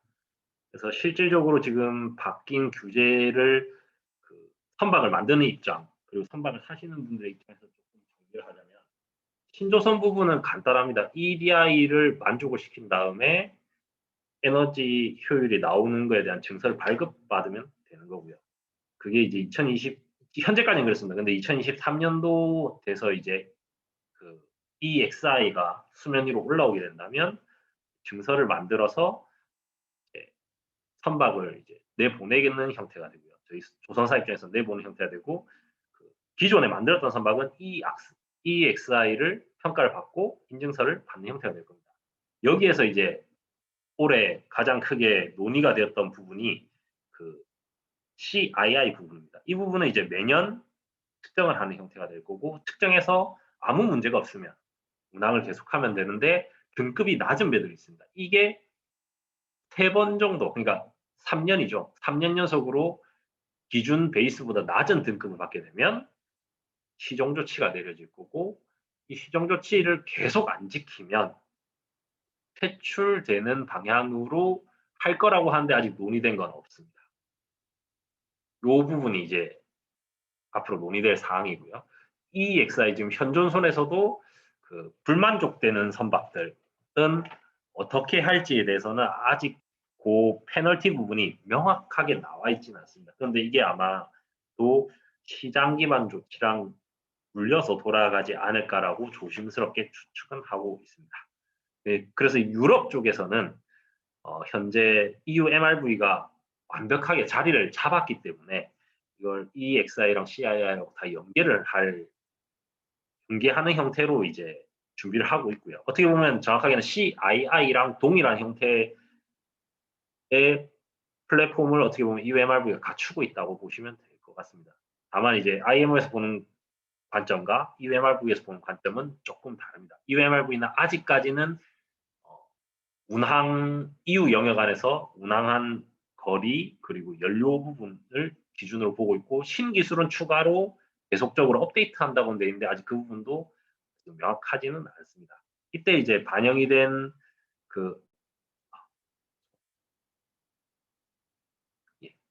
이때 반영이 된 부분에서 잘 같이 반영이 된다면 탄소 배출권과 연계가 될 거고 연계된 상태에서 이제 배출권이 항상 배출권이 ETS가 있는 게 아닙니다. ETS가 현 산업에서 100이라는 숫자를 준다면 이 100 안에서 해결을 해야 되고요. 그리고 연도가 지나갈 때마다 이 100을 할당하던 게 점점 줄어듭니다. 3%, 5%씩 줄어서 나중에 90, 80 이렇게 줄어들게 되고 이 줄어드는 배출권 내에서만 거래가 되기 때문에 이 거래량이 부족한 부분에 대해서는 결국은 카본 텍스가 부과가 됩니다. 즉 12월 달까지 그 정산해야 될 때 배출권을 못 사게 되면 그 못 산 기업은 추가적인 카본 텍스를 부과당하게 됩니다. 그래서 EU ETS는 조금 주의 깊게 봐야 될 부분이 있고요. 그리고 IMO 쪽에서 그 CII랑 시장 기반 조치를 어떻게 가져갈지는 모르겠습니다만 EU가 제안한 것들을 거부를 하게 되면 EU 영역에서는 지금 EU MRV 기준으로 ETS가 부과될 거라고 2022년 1월 1일부터 논의한 다음에 2023년도에 바로 시행할 가능성이 좀 높다라는 것을 알려드리겠습니다. 앞에서 발표해 주신 그 내용들에서 좀 더 중요한 부분을 조금 추려드리자면 이런 규제들이 터지는 데에 대응하기 위해서 연료들은 다양하게 존재하고 있습니다. 그게 그레이 형태, 그 탄소 중립 연료의 그레이 형태의 연료가 될지 아니면 블루나 그린 형태의 완전 이산화탄소가 안 나오는 형태의 연료가 될지는 모르겠으나 실제 선박에서 쓰이려면 냉정하게 판단해야 되는 부분이 있습니다. 첫 번째에서는 이미 다들 알고 계시는 그 연료 탱크입니다. 일반적으로 저희가 디젤 쪽을 쓰게 된다면 HFO나 MGO 기준으로 저희가 그 대형 선박에 한번 채우게 되면 1항차당 거의 50일 또는 60일까지 버틸 수 있을, 운행할 수 있을 양을 채웁니다. 일반적으로 좀 여유롭게 채웠을 때는 뭐 40일 정도 한 항차를 보면 될 것 같고요. 왔다 갔다 하는데 그 정도 연료를 넣는데 LNG나 암모니아나 다른 걸로 이렇게 넘어가다 보면 탱크를 크게 해야 된다고 이렇게 생각을 하실 수도 있습니다. 그런데 동일한 사이즈의 동일한 탱크를 사용한다면 한 항차에 움직일 수 있는 일수 거리가 줄어든다라고 생각을 조금 바꾸셔야 될 겁니다. 그렇게 본다면 암모니아나 수소나 LPG나 바이오 디젤이나 다양한 그 탱크를 가지고 있는 선박들이 운항할 수 있는 곳이 한정이 됩니다. 1년의 예로 제가 뒤에 설명했지만 암모니아 같은 경우는 디젤과 LNG 대비 운항 일수로 하면 거의 그 40일 기준, 디젤이 40일이라면 거의 암모니아는 동일 연료 사이즈라면 10일이나 15일 정도 다닐 수 있는 형태가 될 겁니다. 즉 왕복 15일 거리 안에서는 암모니아가 가능성이 있게 되는 거고요. 대양 항해로 넘어간다면 LNG나 디젤에 비해서는 굉장히 불리한 연료가 되어버리는 거죠. 화물을 그만큼 적게 싣고 탱크를 많이 실어야 되니까요. 지금 현재 가진 선박들의 탱크 사이즈로 환산을 해보신다면 각 선사분들은 어느 항로에 어떤 연료가 벙커링을 받을 수 있고 없고를 판단하실 수 있고 그 배가 정기적으로 운항하는 선박인지 비정기적으로 운항하는 선박인지에 따라서 다닐 수 있는 거리가 다 나오기 때문에 미래 선박을 선택하실 때 어떤 연료, 기존 베이스는 디젤 플러스 알파, 거의 다 DF 엔진으로 많이 가죠. 듀얼 퓨얼 형태로 많이 가기 때문에 어떤 거를 선택을 하실지 또는 어떤 걸 혼소로 섞으실지에 대한 것들을 판단하실 수 있는 부분이 이런 부분이라고 보시면 될 것 같습니다. 그리고 앞에도 설명했지만 웰 투 프로펠러, 탱크 투 프로펠러에서의 기준이 현재는 탱크 투 프로펠러지만 앞으로는 웰 투 프로펠러로 바뀔 가능성이 굉장히 높습니다. 그렇지만 여기에서도 선진국, 즉 유럽 영역, 미국 영역, 그리고 아시아 영역과 동남아시아 영역, 중동 영역 이렇게 나누다 보면 그걸 피할 수 있는 것도 존재는 하고 있습니다. 그래서 전략을 짜실 때 20년 이상의 전략과 단기적인 전략 또는 중고 선박으로 체인지하는 타이밍들 이런 것들을 보시고 추진 체계를 결국 고르셔야 되는 상황이 나오는 거고요. 여기에서 조금 더 이제 국내 선박을 예를 들어서 이제 말씀을 드리자면 소형 선박들이 갈 수 있는 길 그리고 어떻게 보면 이제 GT 기준으로 1000톤 이상 되는 배들 그리고 10,000톤 미만의 배들 그리고 10,000톤 이상 돼서 그냥 대양 항해를 하는 배들은 가질 수 있는 옵션들이 이제 정해지게 될 겁니다. 그래서 기자재 시장에 진출하시는 분들도 박리 담회 형태로 시장을 접근하실 건지 아니면 하나의 장비를 이제 특수한 장비를 만들어서 비싸게 가져갈 것인지에 대해서도 판단을 좀 하셔야 될 거고요. 이 추진 체계 쪽으로 이제 설명을 드리겠지만 에너지는 단계적으로 한 단계 뭔가 바뀔 때마다 그러니까 석탄, 석유 이런 화석 연료들이 하나의 전기 에너지를 전환할 때 손실되는 이유도 있고요. 이 전기 에너지가 또 뭔가 운동하기 위해서 바뀌는 형태도 손실이 되고요. 화석 연료가 친환경 연료, 암모니아나 수소로 바뀐데도 에너지는 소실이 됩니다. 이 에너지 손실이 일어날 때 친환경적으로 뭐 태양광이나 풍력이나 다른 자연적인 에너지로 인해서 전환이 되는 상태랑 그렇지 않은 상태랑의 구분이 좀 필요하기 때문에 연료를 공급받는 위치에 따라서도 그것이 차이가 나게 될 겁니다. 그래서 그런 기자재 선택 부분은 어떻게 보면 연료의 선택과 그리고 이 연료 선택을 할 때 배가 운행해야 되는 위치까지도 어떻게 보면 좀 봐야 되는 형태가 될 거고요.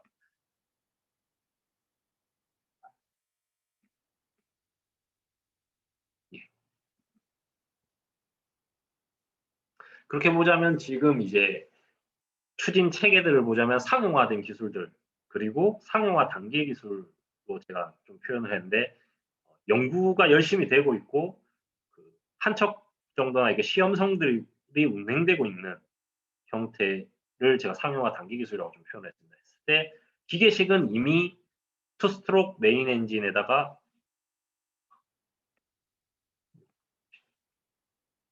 죄송합니다.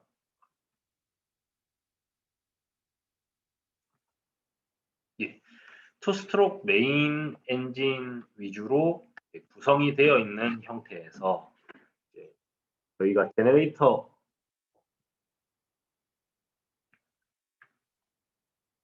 죄송합니다. 화면이 계속 넘어가 버리네요.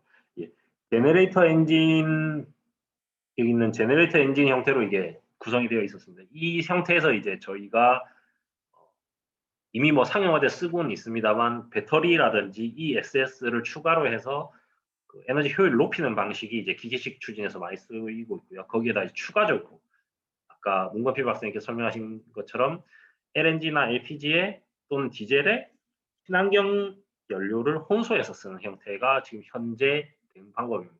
이게 앞으로 이제 발전이 되다 보면 하이브리드 방식과 전기 추진 형태로 할 건데요.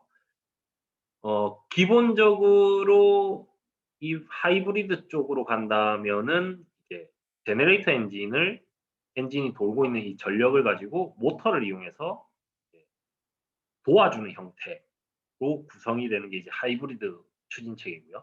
전기 추진 같은 경우에는 축 자체가 모터에 연결됩니다. 즉, 요 차이라고 보시면 하이브리드는 엔진에 이제 축이 연결되는 거고, 전기는 모터에 프로펠러가 연결돼서 프로펠러 축이 연결돼서 운영되는 형태인데요. 이렇게 단계 바뀌어가는 형태가 될 겁니다. 근데 기본적으로는 지금 상용화가 가장 쉬운 건 하이브리드 추진 쪽이고요. 전기 추진 같은 경우에는 앞서 말씀드린 형태의 그 표에서 어떻게 보면 이 기준점이 이쪽이라고 보셔야 될 겁니다. DT 기준으로 지금 2,000톤에서 10,000톤 사이는 전기 추진도 활용할 수 있으나 효용성, 중량물을 얼마나 옮기느냐에 따른 그 에너지 효율 문제랑 전력 사용량, 결국 어떻게 보면 디젤 엔진을 움직이고 거기에서 전기를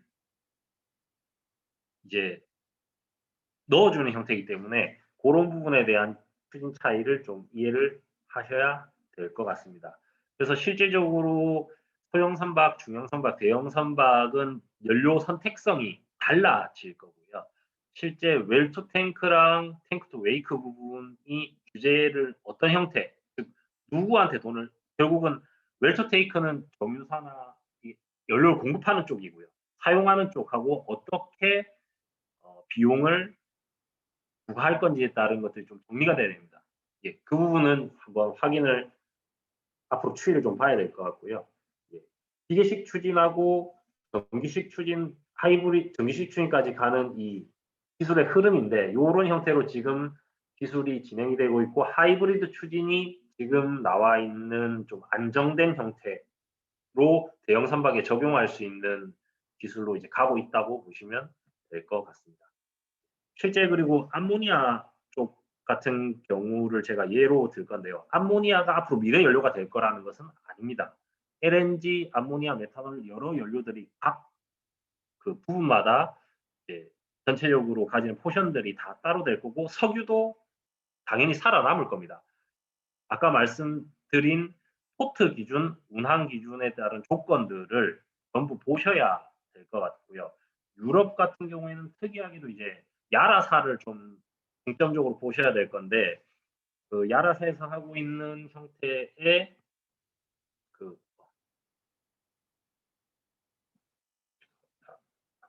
이 야라사에서 하고 있는 형태가 기존 육상에 있는 발전소나 그 원자력이나 이런 부분에서 나오는 에너지들 또는 공장에서 나오는 에너지들을 가지고 와서 석유에서 CO2를 추출하고 수소나 암모니아를 바꾸거나 하는 형태로 이제 공장을 운영을 하고 있습니다. 그리고 수소랑 아모니아가 전환하는 체인들에 따라서도 그 실질적으로 나오는 CO2 계산량은 또 달라지거든요. 그렇기 때문에 어떤 형태가 그 유리한지는 각 지역마다 차이점이 이제 발생하게 될 겁니다. 요 자료랑 요 다음 자료는 한국 성급 논문을 제가 인용한 자료고요. 실제 이렇게 그 연료들이 바뀌다 보면 포스트로크 엔진보다는 포스트로크 엔진이 좀 더 확장성이 좋습니다. 기자재 쪽은 결국은 최종적으로는 포스트로크도 살아남게 되겠지만 많은 시장을 포스트로크 쪽으로 양보를 하게 될 거고요. 이 시장이 비슷한 형태로 이제 구성이 되다 보면 실제 포스트로크 엔진 위주의 시장을 저희가 보게 되면 죄송합니다. 예. 실제 선박 대수가 이제 클락슨 자료를 저희가 집계를 한 겁니다. 실제 유럽에서는 지금 암모니아로 바꾸거나 스스로 바꾸려고 많이 하고 있는데 실질적으로 암모니아를 좀 밀고 있고요. 피드 컨테이너나 이렇게 작은 포스트로크로 실제 메인 엔진을 대체할 수 있는 선박들은 2010년도 이전에 건조한 배들은 이미 2,700척이 넘게 있습니다. 유럽 기항지대에서요. 그리고 이 배들이 ETS를 피하기 위해서는 결국 가야 되는 것들이 친환경 연료로 바뀌는 건데 그때 갈 수 있는 게 암모니아, 수소, 메탄올, 바이오 연료입니다. 그리고 이 배들이 전부 암모니아로는 가지 않겠지만 30%가 간다면 시장이 이제 바뀌게 되고 그래서 유럽이나 일본도 준비를 하고 있는데 일본이 한다고 저희가 하면 안 됩니다. 기자재는 저희가 준비를 해도 되는데 실제 우리나라 항구 영역에 계신 선사들은 중국의 공급망을 잘 보셔야 됩니다. LNG 쪽 공급망 많이 깔고 있기 때문에 각 영역 그 연안이나 아시아 쪽으로 운행하시는 분들은 중국과 러시아 쪽의 연료 공급망을 잘 활용을 하셔야 돼요. 유럽으로 가시는 분들은 유럽의 그 ETS 체계에 맞는 연료 공급망을 확인을 하시고 접근을 하셔야 됩니다. 이 부분은 저희 회사에서 준비하고 있는 그냥 홍보 내용이시니까 넘어가도록 하고요. 실질적으로 결론을 조금 정리를 해드리자면 미래 연료는 결국은 시장 기반 조치로 움직일 겁니다. 그때 가장 지금 선두로 체계를 잘 잡아놓은 것은 유럽이고요. 유럽은 이제 전체적으로 디젤 연료 시장이 축소가 됩니다. 사라지진 않지만 축소가 됩니다. 왜냐하면 유럽에서도 건너서 미국까지 가야 되거나 다른 쪽으로 대항 항해를 해야 되는 것들이 있기 때문에 그런 것들은 결국은 세금을 내겠죠. 어떤 물건을 싣고 다니냐에 따라서 어떤 연료를 쓰느냐 결정이 될 수도 있습니다. 아까 말씀드린 뭐 연료 캐리어 같은 경우는 그렇겠죠. 그렇지만 실질적으로 피드 컨테이너나 아프라막스나 수프라막스 같은 그런 특정 항로들을 운행하는 것들은 연료들을 쓸 수 있는 것들이 그 영역들, 규제 영역들과 연료 공급 인프라에 따라서 바뀌게 될 겁니다. 그래서 연료들을 조금은 경제적인 입장에서 좀 봐주셔야 될 것 같고요. 실질적으로 앞으로 선박에 들어가는 기자재들은 포스트로크 엔진 위주로 갈 가능성이 굉장히 높습니다. 그리고 그 MBM 시장 기반 조치를 대체할 수 있는 CO2 직접 저감 기술이라든지 아니면 다른 기술들, 그 단기적인 대책 이외에 이제 ETS를 할 수 있는 대책들도 필요하고요. 그리고 LNG 쪽은 말씀드렸다시피 계속 시장은 살아남을 겁니다. 시장은 살아남는데 거기에 어떤 기술이 추가되느냐 또는 그 추가되는 기술이 만족을 못했을 때 ETS나 어떤 카본 텍스를 부과하느냐에 따른 그런 차이점들을 각 선사분 쪽에서 이해를 하시고 중고선박값과 그런 것들을 비교해서 결정을 내려야 되는 시기가 이제 2025년 이전까지라고 보시면 될 것 같습니다. 발표를 마치도록 하겠습니다.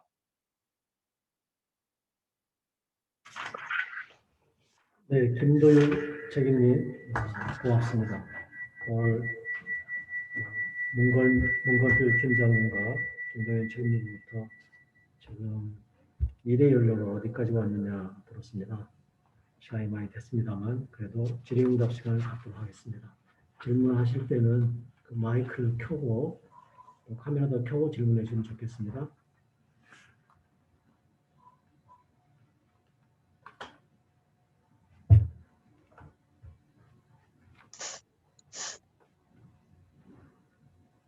네, 어느 분이 먼저 질문하시겠습니까? 질문해도 되겠습니까? 네, 올라입니다. 네, 신용대입니다.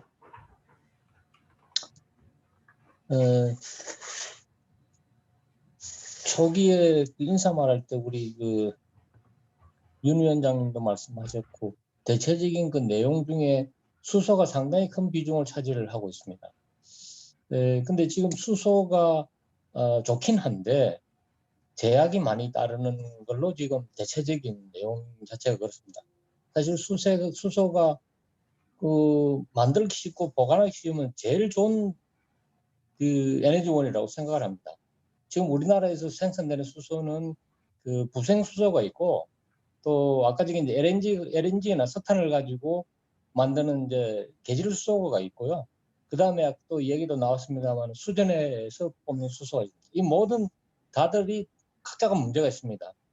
이 부생 수소는 지금 나오는 게 지금 한정이 돼 있고, 그 다음에 계질 수소는 또 그 과정에서 CO2가 생성이 되고, 그 다음에 수전에는 아직까지도 생성하는데 엄청나게 그 효율이 떨어집니다.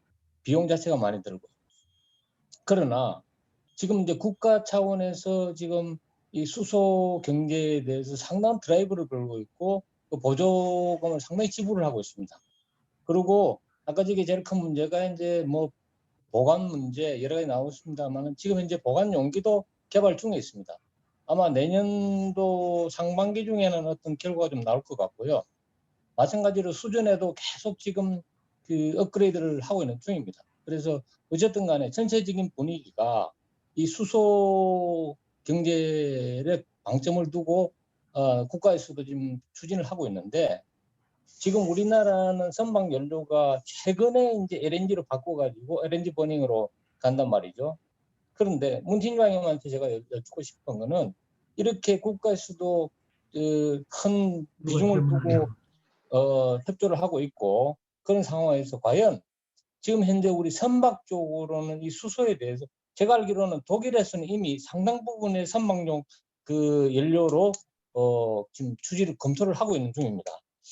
그래서 우리나라에서는 과연 수소를 가지고 얼마만큼 지금 진행을 하고 있으며 언제쯤 이런 시험 선박을 개발할 수 있을지 그 스케줄에 대해서 좀 제가 알고 싶습니다. 예, 질문해 주셔서 감사합니다.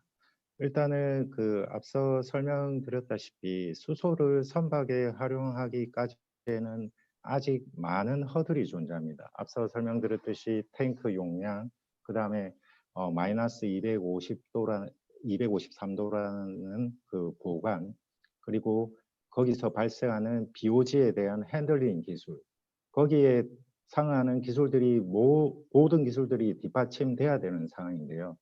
다만 수소가 사용할 수 있는 그 수소 연료 추진 선박이나 수소 엔진은 일단은 그 소형 선박을 기점으로 해서 많이 적용이 이루어질 수 있을 것 같고요. 지금 우리나라에서도 다양한 이제 정부 R&D 과제를 통하거나 혹은 용역 과제를 통해서 이러한 수소 연료 전지에 대한 그 연구 개발이 이루어지고 있는 것으로 알고 있는데요.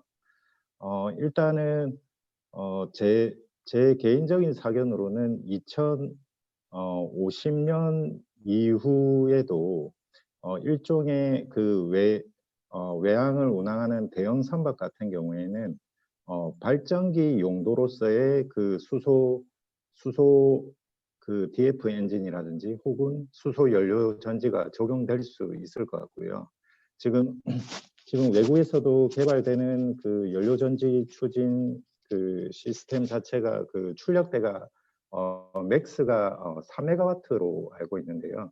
이는 아직까지 대형 선박에 적용하기 위해서는 출력대도 부족하고 그리고 스토리지 시스템에 대한 개발 정도도 부족하기 때문에 앞서 그 제 PPT 자료에도 보여드렸다시피 소형 선박을 기점으로 뭐 그 압축된 수소를 보관할 수 있는 그런 본배를 통해서 소형 선박의 그 내연기관 추진 엔진이라든지 연료 전지 시스템이 적용될 수 있지 않을까 생각됩니다.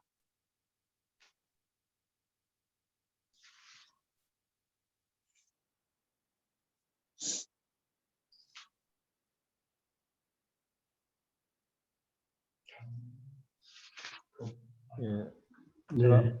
네, 질문을 고맙습니다. 하나 예, 네, 시간이 질문 하나 많이 드리겠습니다. 네, 예, 질문 하나 드리겠습니다. 두 분 중에 이제 아무나 좀 대답을 부탁드릴게요.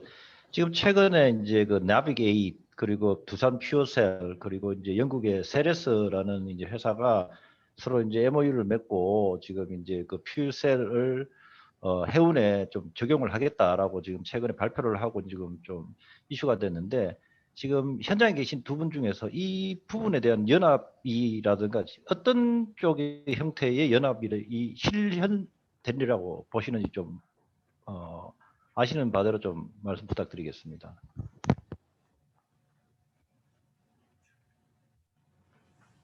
네, 전준영 전문의님 지금 질문하고 계십니다. 예, 김도현 책임연구원입니다. 그 퓨어셀 쪽은 지금 저희들이 보고 있는 기술이 실질적으로는 지금 메가와트 근처에는 올라와 있습니다. 근데 기술적인 그 설명을 조금 드리자면 좀 쉬운 예로 테레비나 반도체 웨이퍼하고 똑같다고 보시면 됩니다. 사이즈를 증가시키기 위해서는 기술적인 그 한계들이 존재하기 때문에 그것들을 지금 제품화하는 방식이 이렇게 적층 형태로 쌓고 있습니다. 스택이라는 걸 만들어서 여러 개를 쌓아서 이제 그 전력을 생산하는 형태인데요.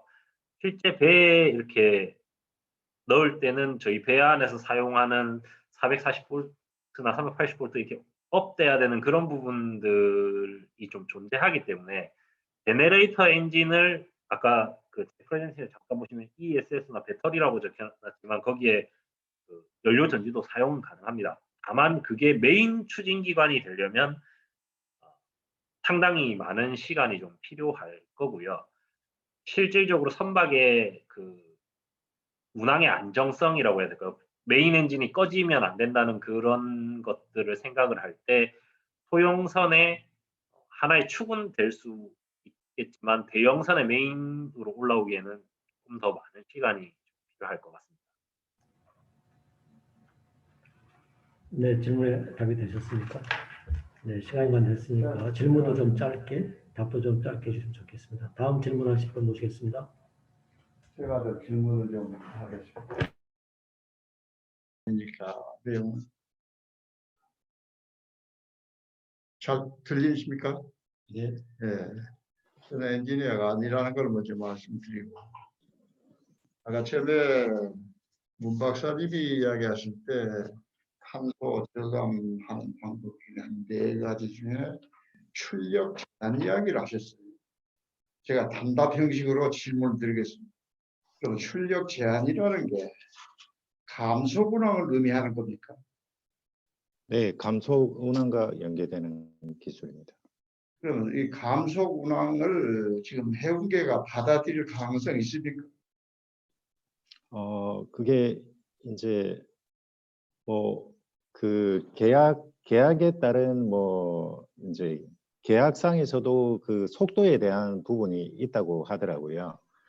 그래서 지금 그 선사 측에서는 일단 어려운 점이 많이 있는 것으로 알고 있는데 IMO에서는 그런 모든 그 상황을 다 받아들일 수 없는 상황에서 이러한 그 현존선에 대한 규제를 시행함에 있어서 지금 선사들도 받아들이기에는 그 출력을 낮추는 수밖에 없는데 일단은 계약 조건이라든지 그런 사항에 대해서는 어려운 점이 있는 것으로 알고 있습니다.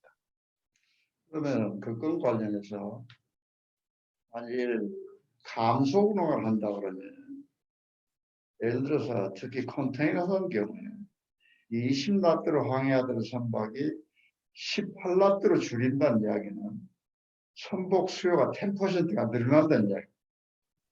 그럼 사실상 조선업계로 봐서는 어떤 면에서 보면 수요가 늘어나니까 조선 수요도 늘어난다는 차원이 있는데 사실상 감소 운항을 하는 데는 얘는 무역업계나 하주단체가 굉장히 강력히 반발하는 걸로 예상을 합니다. 그래서 이 부분에 대한 거는 이제 나중에 맨 나중에 제가 추가로 질문 질문이라고 요청을 드리겠습니다. 그 다음에 이제 실무적인 이야기 중에 카본 뉴트럴이라는 이야기하고 카본 제로라는 이야기를 하시는데 그 차이가 있습니까? 카본 뉴트럴이라는 표현은 일단은 엔진에서 배출되는 CO2 가스를 그 연료 생산 공정 과정에 다시 그 CO2를 캡처를 해서 활용한다는 뜻으로 바라보시면 될 것 같고요. 카본 제로라는 뜻은 연료 성분 내에 아예 탄소 성분이 없다고 보시면 될 것 같습니다. 그럼 카본 뉴트럴이라는 건 일단 사용한 연료에서 네. 카본이 나오더라도 네, 그 카본을 재활용을 해서 네, 그 재활용을 끝나면은 네. 배출 탄소는 제로가 되는 겁니다. 네, 그런 식으로 해서 이꼴로 만든다는 개념이라고 보시면 될 것 같습니다. 그럼 사실상 대기로 배출 기준으로 보면은 카본 제로나 카본 뉴트럴이나 똑같다 그렇게 이해하면 됩니다. 네, 그렇게 생각하시면 됩니다. 다만 예. IMO에서 규제를 연료 제조 공정까지 포함하느냐, 포함하지 않느냐에 따라서 그 연료가 이제 탄소 중립이 되느냐, 아니면 그냥 일반적인 연료냐 그런 식으로 구분이 될 거고요. 네, 그다음에 우리 문 박사님이 지금 완벽한 연료는 없다 이런 말씀을 하셨어요. 네, 근데 지금 현실적으로 우연 설명을 좀 질문에 좀 전달을 정확하게 해서 말씀드리면 현재 대개 한 10만 척이 여기 적용 대상이 된다고 이렇게 보고 있습니다. 그러면 그 13만 척에 정상적으로 선박에 물리적인 수명이 있기 때문에 선순환이 되기 위해서는 5% 정도가 매년 교체가 돼야 된다는 이야기입니다. 그러면 바꿔 이야기하면은 13만 척 가운데 매년 6천 척 이상이 교체가 돼야 된다는 이야기고 바꿔 이야기하면 발주를 해야 된다는 이야기. 게다가 우리 문 박사님이 이야기하시기를 완벽한 연료가 없다 하는 의미가 70점짜리도 있고 60점짜리도 있고 뭐 80점짜리도 있을 거다. 저는 그렇게 일단 이해를 하고 질문을 드리겠습니다. 그럼 앞으로 선박이 매년 5% 정도 대체가 돼야 된다고 그러면 매년 발주가 이루어져야 되는데 지금 현재 선사들의 입장에서는 미래 연료에 대한 불확실하기 때문에 사실상 발주를 못하고 있는 것도 현실이다. 그런데 이런 현상이 오래갈 수는 없기 때문에 대체적인 전망이 다시 지금 재발주로 들어갈 수밖에 없다 하고 이야기를 하고 있습니다. 그러면 현재 상황으로 봤을 때 예를 들어서 앞으로 몇 년 동안 내 발주할 선박에는 선박 추진 시스템이 A 시스템도 있고 B 시스템도 있고 C 시스템도 있고 이렇게 병존할 가능성이 있는가? 바꿔 이야기하면 대체 에너지가 단일화될 가능성은 언젠가? 그게 제 질문입니다. 예. 그 질문해 주신 대로 제가 뭐 완벽한 뭐 엔진은 없다고 한 표현은 대체 연료가 적용되더라도 아모니아 엔진 같은 경우에도 아모니아 엔진도 질소 산화물 규제를 만족하기 위해서 SCR이나 EGR 같은 후처리 시스템이 필요하다는 얘기도 있었고요. 그리고 완전한 연소가 불가능하기 때문에 일부 미연소 가스들은 대기 중으로 방출될 수 있는 부분에 대해서 말씀드린 겁니다. 그리고 미래 연료는 제가 봤을 때는 지금 각종 캐리어들을 중심으로 각 화물에 대한 추진 시스템이 적용이 지금 계속 증가되고 있는 상황이고요. 그런 면에서 한 연료보다는 일단은 그 연료의 다양성이 미래에는 더욱더 가중화될 것으로 보여집니다. 다만 이러한 연료들에 대한 품질 체계 부분이 이제 확립이 돼야 되는 부분이 있고요. 그런 면에서 제가 어느 한 연료를 특정 짓기보다는 그 앞서 김도윤 책임이 말씀해 주셨듯이 각 선사별로 각 그 운항 패턴도 틀릴 수도 있고, 또한 그 항구별로 그 벙커링 시스템이 얼마 정도 갖춰져 있는가도 물론 중요한 상황이기 때문에 이렇게 뭐 특정 연료를 단정짓기보다는 그래도 미래 연료는 지금보다는 더욱더 다양화될 것이다라고 본다는 의견을 드리고 싶습니다. 이제 확정될 시기는 일단 예측하기는 어렵다.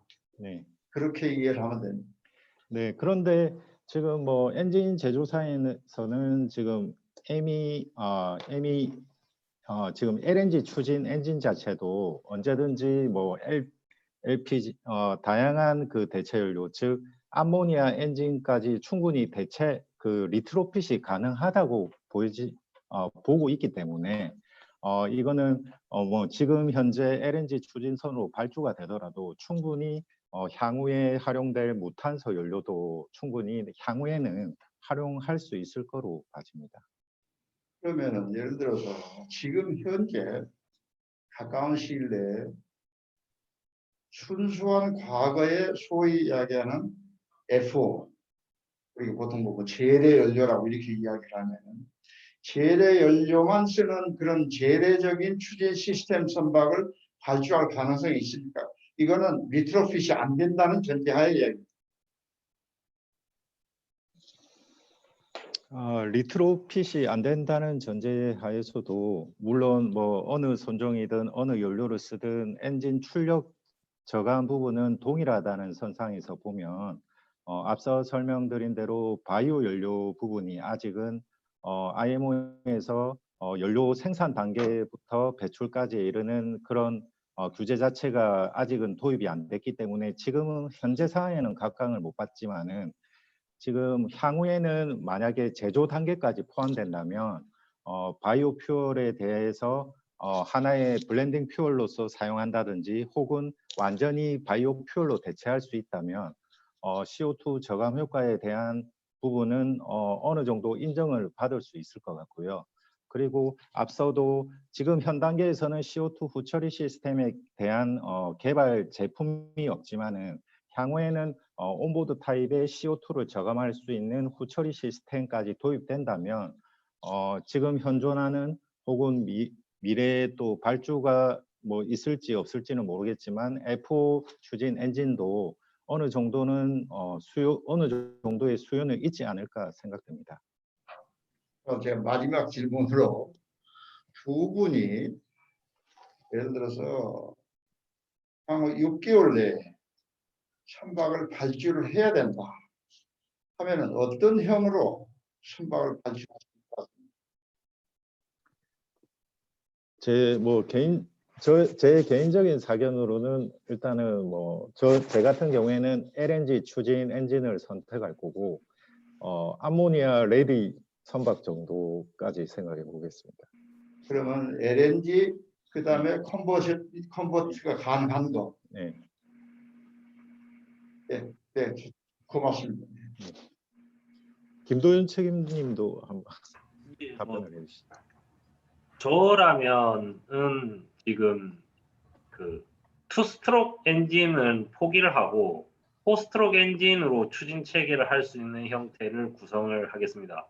만약에 어쩔 수 없이 이제 엔진 출력이 모자라다면 이제 투스트로크로 가겠지만 포스트로크를 하게 되면 이제 헤드하고 실린더 안에만 바꿀 수 있으면 다른 걸로 갈 수 있는 길들이 많이 열리기 때문에 이제 저희들이 가지고 있는 연료를 이제 좀 엔진 쪽으로 얘기하자면 저점도 연료랑 고점도 연료 또는 저인화점, 고인화점 이렇게 좀 나누긴 하는데 그 두 가지의 선택성이나 기술 발달 속도가 투스트로크가 훨씬 더 빠르고 6단 기술을 빨리 가져올 수 있기 때문에 엔진 위주를 추진 체계를 선택을 한다면 일단은 포스트로크 기준의 플러스 알파 기술들을 선택을 할 것 같습니다. 최근에 KSOE에서 신조 이 수주를 그걸 다시 받은 걸로 아는데 그 배들의 추진 타임은 어떤 건가요? 그 아까도 말씀드렸다시피 그 싣고 다니는 물건에 따라서 좀 차이가 있습니다. 이제 LPG를 싣고 다니는 애들은 이제 LPG 듀얼 퓨얼 형태로 해서 디젤 기반의 LPG 연료를 쓸 수 있는 애들, 또는 LNG는 LNG 위주, 그리고 컨테이너들 중에서 LNG DF를 단 선박들은 기항지가 LNG 벙커링이 매우 잘 되고 보조금을 받을 수 있는 곳 위주로 다 선택을 합니다. 이제 MSC사라든지 하팍로이드라든지 이런 애들이 이제 선택하는 쪽은 그런 쪽으로 지금 다 추이를 가고 있고요. 그거 외에 디젤을 선택하는 쪽도 있습니다. 그런데 그 선박들은 동남아시아랑 아프리카 쪽이거든요. 그래서 실질적으로 정기적으로 정규 항로를 다니는 배들과 비정규 항로를 다니는 배들은 선택의 차이가 조금 큰 것 같습니다.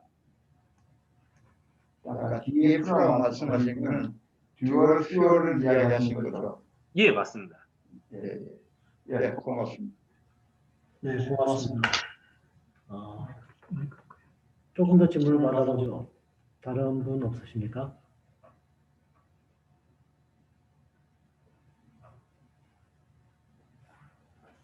네. 시간이 좀 지나서 질문을 아끼신 것 같습니다. 네, 오늘 처음으로 외부로 세미나를 진행을 했습니다. 운영자인 제가 줌에 익숙하지를 못해서 우리 소리 올리는데 조금 혼선이 있었습니다만 그런 대로 만족하고 제 마지막 윤민현 회장님 인사로 불러주시도록 하겠습니다. 회장님. 네, 아까 말씀드렸듯이 지금 해운 일선에 계시는 홈 매니지먼트에 계신 분들은 아까 주로 제가 몇 가지로 질문했던 부분이 가장 관심이 큰 부분이라고 생각합니다. 그래서 제가 오늘은 여러 가지 여건으로 질문을 했는데 다음에 비대면 하지 않고 직접 할 수 있는 기회가 되면은 그때는 조금 이 해운회사의 홈 매니지먼트 입장에서 우선적으로 관심을 가질 사항들, 아까 예를 들면 뭐 대체가지 문제라거나 지역 간의 아까 IMO하고 EU의 문제, 예를 들어서 EU 의회에서 결정한 사항을 제3국 상사들한테 어떤 영향을 주는가, 아까 카본 텍스도 이야기를 하셨는데 그런 게 선사들한테 어떤 비용 부담을 주는가, 이런 것을 좀 선사들의 주요 관심사들을 한번 그쪽에다 더 포커스를 맞추고, 오늘은 제가 모르겠어요. 제가 엔지니어가 아니기 때문에 다소 조선공학적이고 기술적인 측면들이 좀 많이 들어있는데 다음에 기회를 제가 한번 마련을 하면 그런 해운 기업이 가장 관심을 가질 부분은 실용적인 측면, 좀 커머셜한 측면, 이런 측면을 한번 다뤄줬으면 좋겠다. 기회가 되면 제가 한번 지원을 다시 한번 부탁을 드리겠습니다. 고맙습니다. 여러분 마치시기 전에 화면도 켜고 마이크도 켜서 서로 인사 나누고 마치시면 좋겠습니다. 임종호 회장님 참여해주셔서 고맙습니다. 네, 고맙습니다. 네, 감사합니다. 예, 감사합니다. 네, 고맙습니다. 네, 고맙습니다. 네, 오늘 회의는 마치겠습니다. 고맙습니다. 수고했습니다. 수고하셨습니다. 고맙습니다.